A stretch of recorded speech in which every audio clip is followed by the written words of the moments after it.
so for those of you that haven't met me before, my name's Ben. I'm from the UK.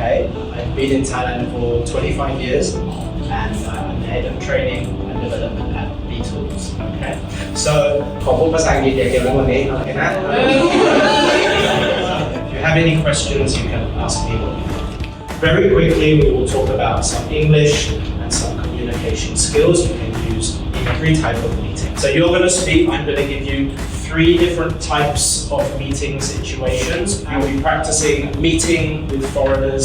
I want you to think for yourself and try your own English. There will be lots of role play, lots of practice. I will listen and I will give you some advice. What makes a good or bad meeting in your experience? Timing. Bad meetings are too long. Okay. How about you? Personally, I think they're like when you're shooting out questions and you're not getting the response you want and everybody is silent. So bad meetings are too long, too many people, too much silence, not enough speaking. Okay, so the same as today, the first cure for that is don't be afraid to speak and make sure you speak a lot in meetings. This is a more advanced technique. I got this from my negotiating course, but it's a very, very powerful trick. So if I say, I think Bangkok is pretty cheap, you could say, oh, pretty cheap, right? And I will hear you say the same words as me, so I will know that you understood my key point. And a similar technique is you could label. What is important here is you are not labeling my words, you're labeling my feelings. Okay, and you can say it sounds like, it seems like, or it looks like. After you've done that, then you can disagree, you can give another opinion. Let's practice this just a little bit. So if I said to you, I think insurance is too expensive, what could you say to show that you understand my feelings? Let me answer. I understand that it's expensive for you, European, but I think that is going to be worth it if you need it someday. Okay, good. Yep.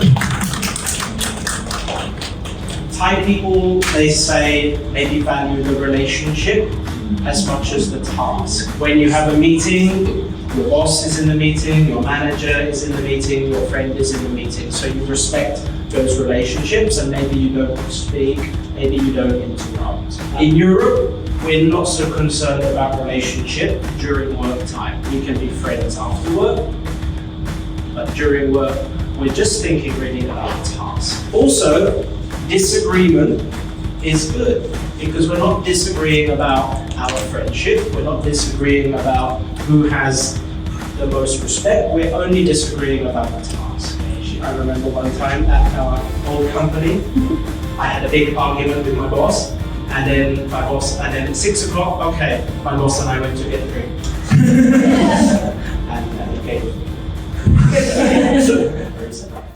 So, when you're ready, the leader can begin the meeting. Okay, over to you.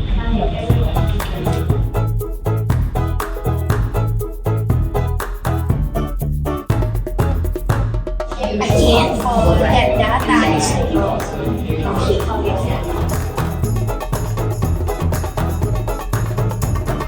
So this is one trick that you can remember, which is to bluff.